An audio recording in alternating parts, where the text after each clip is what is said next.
is in a good Formula One car flat out. And by flat out I mean again something approaching 180 miles an hour. And the reason I don't like it is it's a corner that to me is a corner that's determined by technology, not by driver skill. And also bravery is a big part of it as well. Now obviously being a racing driver you have to be brave.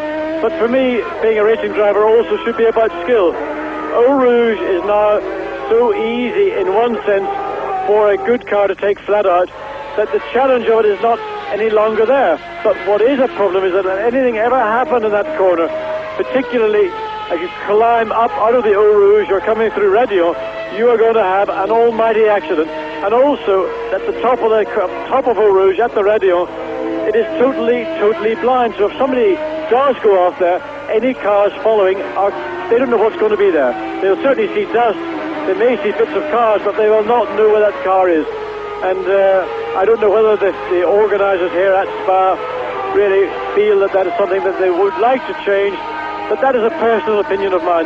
May not be supported by all the drivers here this weekend.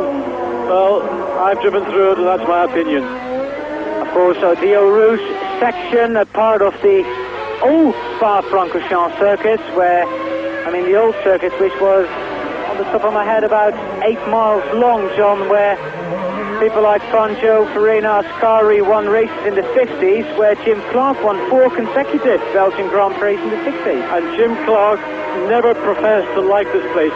In fact, he openly said he dislikes Spa-Francorchamps, yet he won 4 times. Of course, Ayrton Senna, over the last 4 years, has been the victor here as well. I don't know if Senna professes to liking it or disliking it. I think Senna is such a professional racing driver, he just views it as another racetrack. He is probably quite unemotional about the actual circuit in its layout.